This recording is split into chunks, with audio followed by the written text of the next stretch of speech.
Alright you guys, what is going on? Welcome back to another video and to the first Rugby Player Reviews All Blacks match of the 2019 Rugby World Cup. The All Blacks played South Africa last night in the first game for both teams in the Rugby World Cup. The Rugby World Cup has just started. It started the day before on Friday. Today's Sunday. It's in Japan. It happens every 4 years. The All Blacks are the New Zealand national team, and the first thing I'm going to say, guys, is that I'm not Australian. I'm a New Zealander. I've been living in Australia for 9 years. I was born in New Zealand. I'm a huge All Blacks fan. I will never be a Wallabies fan. And so with that being said, let's get into it. I'm just going to give you a quick rundown of what I saw. I haven't watched an All Blacks match in over 2 years, and that's because I've put all my effort into American football. Now, last night was special for me because it got me back in the game. It got me back, hearing the commentators. It got me back looking at new players. Most of the players in the All Blacks team are players that I've seen before. I mean, you're going to have been in the system for a while to make the All Blacks squad. But there are a couple of players that I'd never even heard of. And so I didn't like that.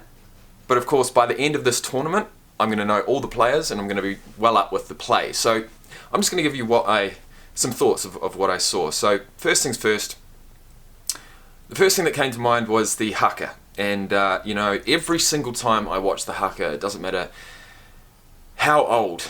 Well, before the 80s, it was actually pretty fucking embarrassing to watch. But look, once the 80s, mid-80s, mid-90s came along, once, some Māori guys who could actually do it properly started doing the Haka, it's come a long way. And so the Haka, every single time, guys, gives me chills. And it was a guy, TJ Perenara, who is the replacement halfback, who was leading the Haka. But when Kieran Reid, as the captain, came to the front, I'm just imagining it now again, it just gives me chills, goosebumps, man. It's insane. The captain of the team goes to the front of the Haka and lays down the challenge. There's just nothing like it.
Nothing like it.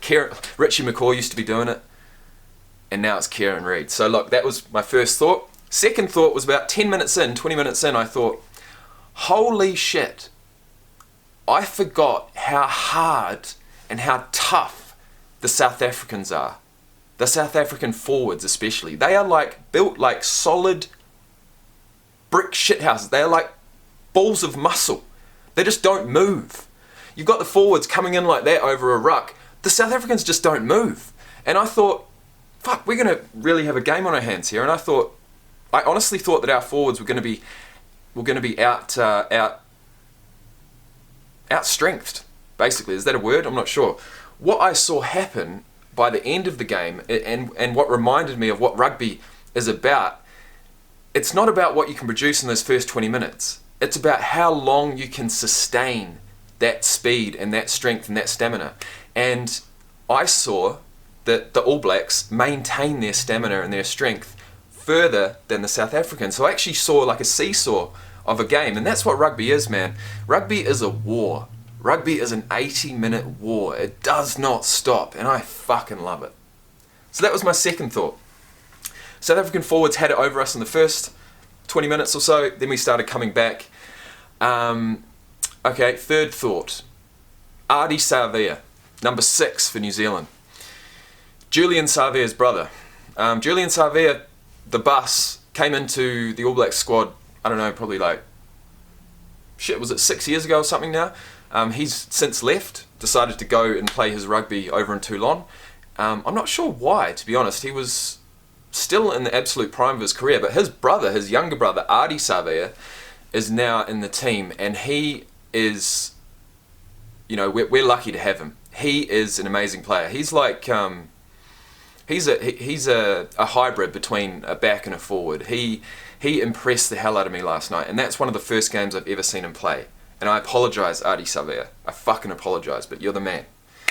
Definitely can't wait to see you play the rest of this World Cup. Second thought, I just remembered, Sam Cane, number 7, Richie McCaw's replacement, so to speak.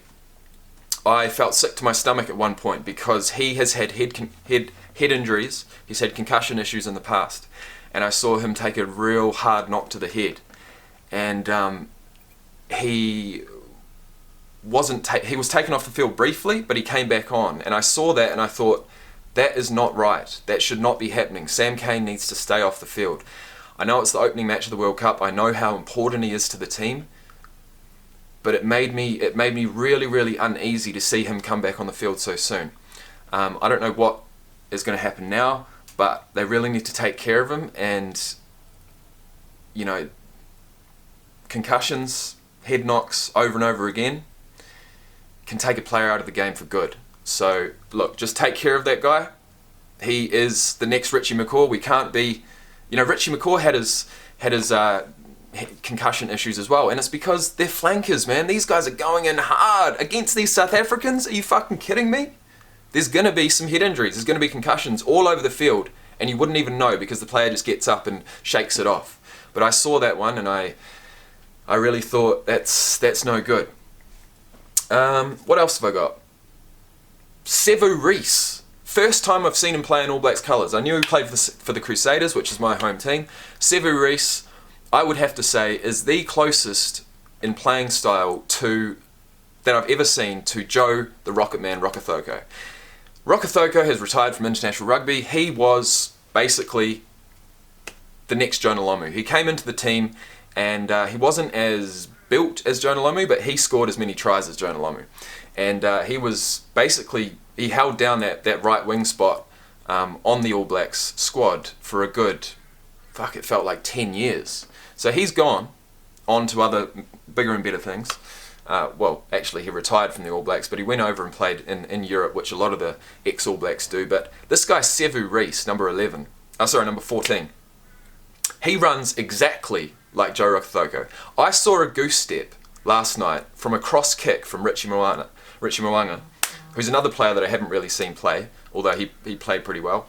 Although I would probably like to see Beauden Barrett at number 10, because he played fucking well too, but we'll get into that. So Sevu Reece, this goose step that I saw was vintage Rokethoko. It was absolutely beautiful, and it set up, I think, our first try. Not only that, but when he's in open space, he's got a swerve. He's got a swerve on him. It's not like he does have a big left or right foot step, but he's also got this swerve that Rokethoko used to have. And I thought, man, that's vintage. It gave me chills. It's giving me chills now. Not only that, but when he gets up to full pace, he's really got this action that his head goes backwards. When he's running, his head goes backwards. He's just trying to get forward at all costs, and that's exactly how Rokethoko used to run. It is very, very unique, and I thought, you know, any old Rokethoko fans watching this game, you must be thinking that that's exactly how he runs. And that was another thought. So Sevu Reece, definitely an X-Factor player. On the other wing, George Bridge. hadn't actually seen him play before. That's one guy who I'd heard his name, but I hadn't seen him play. And he stepped up. He played well. He looks like he could be the next Ben Smith. Ben Smith, the accountant, came on in the second half as a replacement. I'm thinking, with his experience, I know it's only the first game of the tournament, but in something like a semi or a final, I'm thinking get him on a bit earlier. But he made a good impact, and that's what, like I mentioned before, the game of rugby is a war, right? It's a war. It's an 80-minute war. These guys start to get tired. What happens when you put fresh legs on, when you get replacements on, is they can make holes. They can be big impact players, and that's what Ben Smith did. Another player that came on, probably up there with my top 5 greatest All Blacks of all time, Sonny Bill Williams. I followed his story from when he was at the Bulldogs. When he left, all of a sudden went to Toulon to play rugby under Tana Umaga in 2007, and then came into Canterbury and started plying his trade in New Zealand rugby, made the team for the 2011 World Cup, has been a stalwart of the backline in New Zealand for the last 8 years. And I want to say Sonny Bill Williams is an absolute legend. I'm so glad he's in the squad. He came on for the last 30 minutes and did make an impact. He didn't have any of his classic offloads, but his balls, his passing of the rugby ball in the back line, he does have a bullet pass. Whether it's done normally or fucking behind his back, it's pretty much always on point. And I've always thought he has an awesome passing game, but every now and then it's like he flings it too hard and it sort of comes out of his hand, forward or something like that every now and then. But usually it's on the money. We were missing a guy called Ma'anonu. I would have loved to see him play, but he's not in the squad anymore. He just received his New Zealand Order of Merit for services to rugby, so that's pretty cool. What else comes to mind?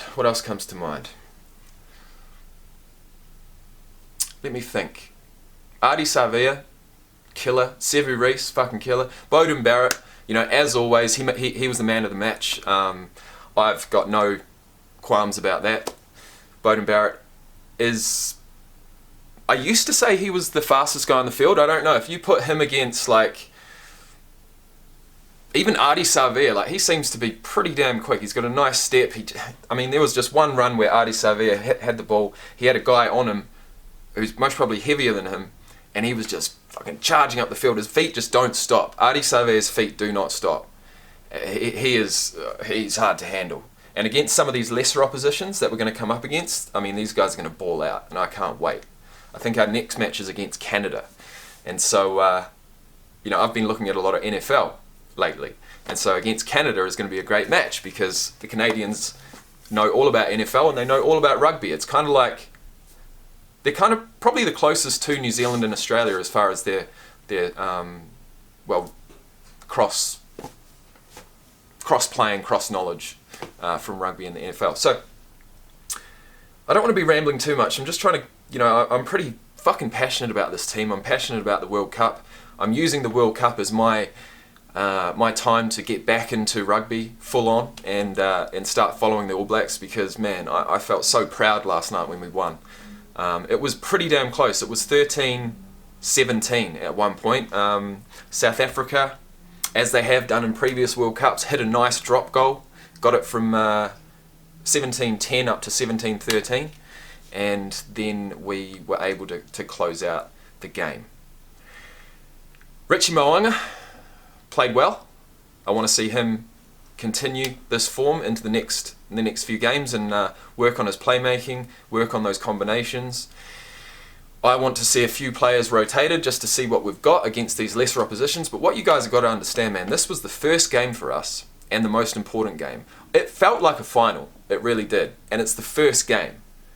The Rugby World Cup goes for over 6 weeks. I think the final's on the 2nd of November, 2019. So it goes for 6 weeks. There's 4 weeks of round robin games, then the quarterfinals, then the semi-finals, then the finals. So we've got a lot of work to do, but I'd say we're, with that win, we're probably going to be placed top of the table, which means that for the quarterfinal, we're going to be versing the second place team in another pool. So it hopefully, unless there's an upset in another pool, it hopefully gives us an easier ride to the final. So Man, what a game, what a time to be alive. 2019 Rugby World Cup is on. The All Blacks are 1-0, top of the table, with a 23-13 win over South Africa. South Africa played their hearts out. Another thing I wanted to mention was the number 14 for South Africa, the winger. I can't remember his name, but oh my lord, he is fast. He is shifty. And you don't want to give him any space. Even against the All Blacks last night, he created space. He was extremely fast. In fact, going back to Richie Mo'unga, Richie Mo'unga stepped up, man. He made a try-saving tackle against him, caught up to him when he'd been beaten, and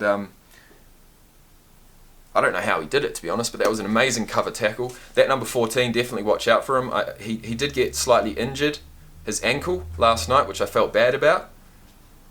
But, he's going to be a star. He probably is already a star. I haven't been watching Super Rugby, and this is the first international match that I've watched in 2 years, like I said.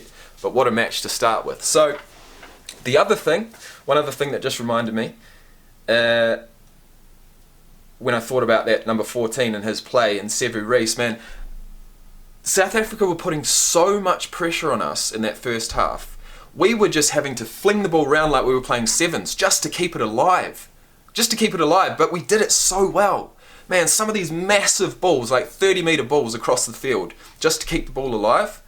And then for our forwards to actually get there in time to retain the ball. I mean, guys, I got to say, man, the All Blacks stepped up. We fucking stepped up. There was a lot of people writing us off because we don't have the Richie McCaws, the Dan Carters. But I'll tell you what, man.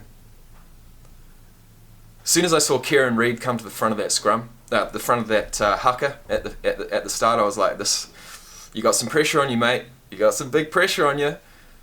But we came through. We fucking came through.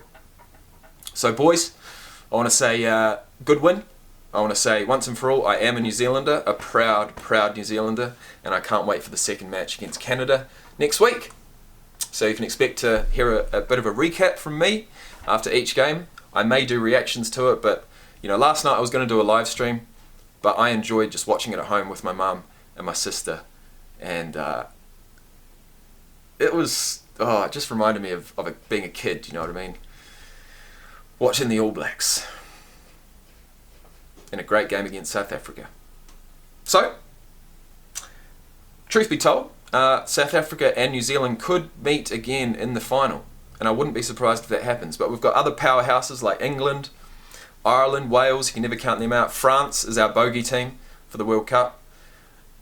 I hope we're not playing France in the quarters, I can just tell you that. So I'm going to leave it there. I was extremely impressed. Man, I don't know how it was going to go down. But, wow, what a test match. What a test match. The boys should be proud. On to the next one. Peace out, everybody. If you've enjoyed this video, if you've enjoyed my recap, hit the like button, and expect another one next week. Peace out, everyone. Go fucking All Blacks. Yeah. Wow. Yeah, swear to God I'm with it. I don't see nobody in my lane that's quite go get it like me.